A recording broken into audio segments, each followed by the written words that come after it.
दोस्तों, जिसकी जैसी सोच वह वैसी ही कहानी रखता है। कोई परिंदों के लिए बंदूक तो कोई परिंदों के लिए पानी रखता है। उस इंसान से कभी झूठ मत बोलिए जिसे आपके झूठ पर भी विश्वास हो। दुनिया के तानों से कभी नाराज मत होना। अनजान लोग तो हीरे को भी कांच का समझ लेते हैं। सच्चा रिश्ता एक अच्छी पुस्तक जैसा होता है, कितनी भी पुरानी हो जाए फिर भी शब्द नहीं बदलते। कामयाबी के दरवाजे उन्हीं के लिए खुलते हैं जो उन्हें खटखटाने की ताकत रखते हैं। जो लोग सब्र करते हैं या फिर सीख जाते हैं। जिंदगी में एक दूसरे के जैसा होना जरूरी नहीं होता, एक दूसरे के लिए होना जरूरी होता है। धनी सेठ और एक गरीब आदमी की कहानी। दोस्तों, यह कहानी जानवर को भी इंसान बना सकती है। पत्थर की तरह मजबूत दिल रखने वाले की आंसू आ जाएंगे। जिस गरीब आदमी को सेठ ने अपने महल के सामने एक रात्रि के लिए आश्रय नहीं दिया, उस गरीब आदमी ने सेठ के साथ कौन सा व्यवहार किया, इस कहानी से समझते हैं। दोस्तों, यह कहानी बड़ी ही शिक्षाप्रद, महत्वपूर्ण और ज्ञानवर्धक है। मेरा आपसे निवेदन है कि कहानी के अंत तक हमारे साथ कई तरह की सुख सुविधाएं थी। यदि सेठ को एक महल से दूसरे महल तक जाना होता तो वह घोड़े पर चढ़कर के जाता था। सेठ का व्यापार पूरे नगर में फैला हुआ था और इसी कारण से उसे बहुत बार यात्राओं पर निकलना पड़ता था। परंतु सेठ इस व्यापारिक यात्राओं पर अकेला ही जाता था। किसी भी नौकर और अपने साथ किसी अन्य आदमी को लेकर के वह सेठ नहीं जाता था। इन यात्राओं के दौरान उसे कई बार घने जंगलों में होकर के निकलना पड़ता था और कई सराय में उसे रुकना पड़ता था। सेठ को अपने किसी भी नौकर पर विश्वास नहीं था, इसीलिए हमेशा वह सेठ अकेला ही यात्रा करने के लिए निकलता था। इसी तरह सेठ के दिन बीत रहे थे। एक बार की बात है, रात के समय वह सेठ अपने महल से सामने एक दिन टहल रहा था कि उसके सामने से एक बूढ़ा व्यक्ति आता हुआ दिखाई दिया। उस बूढ़े व्यक्ति के कपड़े बहुत ही फटे पुराने थे। सिर पर वह गठरी को लादे हुए था। जैसे ही उसने सेठ को देखा, उस बूढ़े आदमी ने जो गठरी उसके सर पर रखी हुई थी उसे उठाकर के नीचे रख दिया और सेठ को प्रणाम करते हुए कहने लगा, श्रीमान जी, मैं बहुत दूर से आया हूँ और मैं बहुत थक गया हूँ। यदि आप आज्ञा दें तो यहाँ रात काट लूं। उस बूढ़े व्यक्ति की बात को सुनकर के सेठ ने कहा, यह मेरा महल है, कोई धर्मशाला नहीं। बूढ़ा व्यक्ति कहने लगा, मैं केवल आपकी घर साल के बाहर ही पड़ा रहूंगा और सुबह होते ही यहाँ से मैं चला जाऊंगा। सेठ ने कहा, परंतु यहाँ तुम्हारी देखभाल कौन करेगा? उस बूढ़े व्यक्ति ने कहा, मुझे किसी भी चीज की कोई आवश्यकता नहीं है, इसलिए देखभाल की कोई जरूरत नहीं है। सेठ ने कहा, हमें क्या मालूम है कि तुम कौन हो? एक आदमी हमें रात भर के लिए तुम्हारी रखवाली के लिए यहाँ पर लगाना पड़ेगा।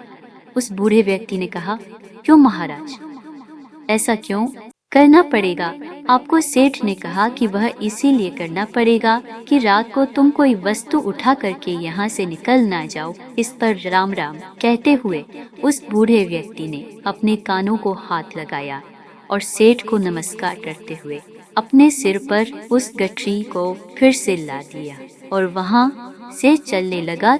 रात अंधेरी थी, आकाश में घने बादल छाए हुए थे, कभी कभी कुछ बूंदें भी होने लगती थी। आंधी आने का डर था। वह बूढ़ा व्यक्ति बुरी तरह से थक चुका था। उसके हाथ पैर काम नहीं कर रहे थे। उसका चलना फिरना कठिन था, परंतु सेठ के इन कट शब्दों ने उसे ऐसा घायल कर दिया था कि उसे अब उस नगर के किसी भी शहरी के पास जाकर के विश्राम करने का विचार छोड़ दिया था। जोरों की बरसात होने लगी।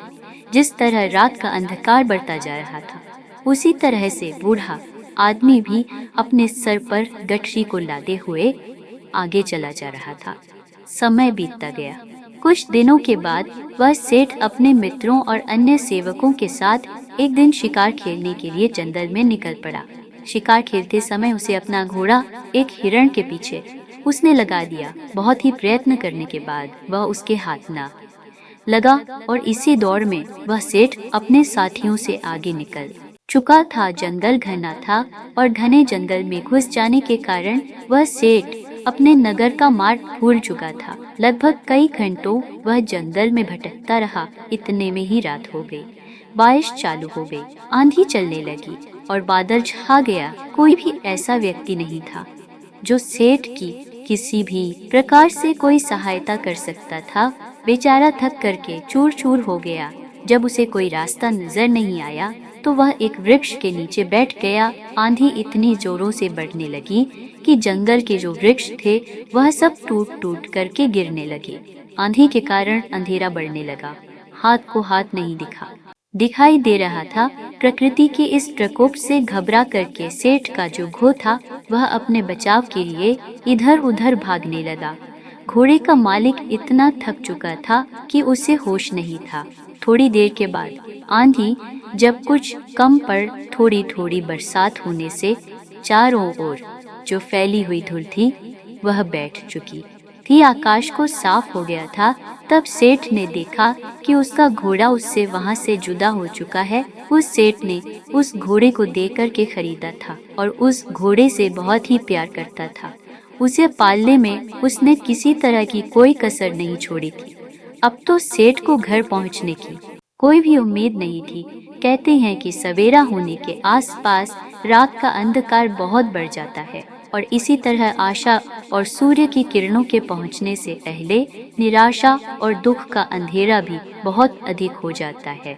बहुत अधिक दुखी और निराश हो जाने पर उस सेठ को दूर से एक व्यक्ति आता हुआ दिखाई दिया। पहले तो उस व्यक्ति को देखकर वह सेठ सहम गया।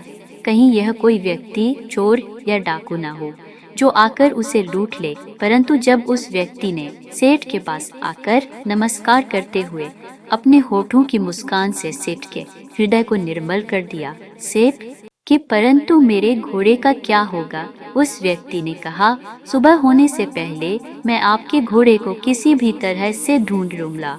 सेठ ने कहा कि वह कैसे ढूंढ? तुम बड़ा घना जंगल है, इतनी अंधेरी रात है, तुम कैसे ढूंढ सकोगे? उस व्यक्ति ने कहा कि मैं इस जंगल के कोने कोने से परिचित हूँ। सेठ ने कहा, तो क्या तुम मेरे साथियों को भी ढूंढ सकोगे? उस व्यक्ति ने कहा, यदि वे इस जंगल में हुए तो मैं अवश्य ही उन्हें ढूंढ निकालूंगा। इस उत्तर को सुनकर उस अमीर सेठ को बड़ा ही संतोष हुआ। उसके मन में बड़ी उम्मीद जगी और इस तरह से वह सेठ पूरी तरह से निश्चिंत हो चुका था। वह अब भी सोया नहीं था कि उस व्यक्ति ने सेठ के सामने एक दूध का कटोरा ला कर के रख दिया। सेठ ने कहा, यह क्या है महाशय? उस व्यक्ति ने कहा, सेठ जी, यह हमारी बकरी का दूध है। सेठ ने कहा, तुम्हारे पास कितनी बकरियां हैं? उस व्यक्ति ने कहा, मेरे पास तो सिर्फ एक बकरी है। सेठ ने कहा, क्या एक बकरी इतना दूध दे सकती है? या एक शेर से अधिक नहीं होगा, तुम भी पियो। उस व्यक्ति ने कहा, नहीं, पिताजी ने कहा है कि आज का जो भी दूध है वह केवल अतिथि सेवा में लगाया जा सकता है। आज हम लोग दूध नहीं पिएंगे। इस तरह बातें करते करते वह सेठ सो गया। अपने अतिथि की सच्ची सेवा करने वाला वह व्यक्ति चुपके से उठा और हाथ में मसाल लिया और अपने अतिथि के घोड़े को ढूंढने के लिए वहां से वह चल दिया। ढूंढते वह सुबह के समय के आसपास ढूंढा। बहुत ढूंढने के बाद आखिर उसे घोड़ा मिल गया। वह अपने अतिथि का घोड़ा लाकर के अपनी झोपड़ी पर लौट आया। जब उसकी माँ ने देखा कि अतिथि का घोड़ा मिल गया है तो वह उठ कर के घोड़े के लिए सारा डालने लगी। वह जानती थी कि घोड़ा जंगल से घास चर करके आया होगा, परंतु फिर भी उसने अतिथि के घोड़े की सेवा असल में मेरी इस बात में भी अतिथि का सत्कार का भाव ही भरा हुआ है। पुत्र ने पिता की बात को सुनकर कहा, मैं इस अनादर में आदर की भावना को समझ नहीं सका। पिताजी, पिता ने कहा, समझाओ भी कैसे? ऐसी कौन सी कठिन बात है जो मुझे न समझ सकी? पिता ने कहा, यह एक व्यर्थ घटना है जिसके बारे में बताना नहीं चाहता। पुत्र ने कहा, अच्छा तो अतिथि महोदय से आपके बारे में क्या कहूँ? पिता ने कहा, यही कि पिताजी बूढ़े हैं और रोगी भी हैं। वह बिस्तर से उठकर चलने फिरने में असमर्थ हैं, इसलिए उनका बाहर आना कठिन है। पुत्र ने अपने पिता का जो संदेश था वह जाकर के उस सेठ को सुना दिया। इस बात को सुनकर के सेठ कहने लगा, इस पवित्र स्थान पर आकर कि मैं ऐसे महात्मा को देखे बिना यहाँ से कैसे वापस चला जाऊं, जिसके घर में भूले भटके को मार्ग दिखाया जाता है, जहाँ अतिथि की सेवा की जाती है, जी जान लगा कर के की जाती है, जहाँ अजनबी अतिथि के घोड़े को ढूंढने के लिए घर वाले अपनी जान की बाजी लगा देते हैं, और जहाँ जो घर की गृहिणी है वह अपना खान पान उठा कर के अतिथि के घोड़े की पेट भरने के लिए तैयार करती है। तुम्हारे पिता को देखकर ही मेरा जीवन सफल हो सकता है। सेठ का संदेश पुत्र ने पिता तक पहुंचा दिया। अब बूढ़ा क्या करता, उसे सेठ के सामने आना ही पड़ा। सेठ ने देखते ही पहचान लिया कि यह तो वही बूढ़ा है जो कुछ दिन पहले उनके महल के सामने सर पर गठरी उठाए हुए आया था। एक रात के लिए उसने आश्रय मांगा था और सेठ ने उसे चोर तक कह दिया था। कितनी दानव थी उसके दुर्व्यवहार में इस वृद्ध के पुत्र ने अपनी मानवता का परिचय देकर उस सेठ के हृदय को बिल्कुल बदल दिया था। अमीर सेठ हाथ जोड़ करके खड़ा हो गया और अपने दुर्व्यवहार के लिए उस बूढ़े व्यक्ति से क्षमा याचना करने लगा। बूढ़े व्यक्ति ने कहा, आपकी ओर से क्षमा याचना का प्रश्न ही पैदा नहीं होता है, क्योंकि मैं बाहर आकर के आपको उस पुरानी घटना की याद नहीं दिलाना चाहता था। आपके आग्रह को मैं टाल नहीं सका, इसीलिए मुझे यहाँ आना पड़ा।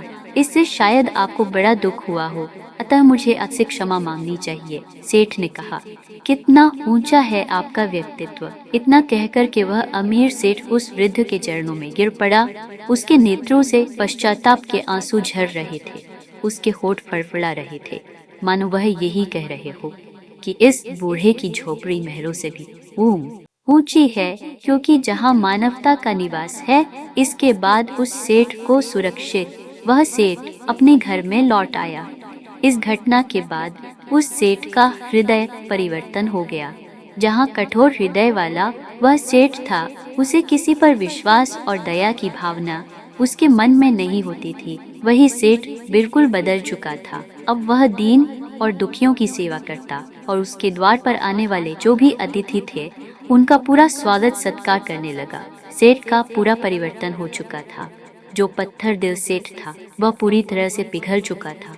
दोस्तों, यह कहानी आपको कैसी लगी है?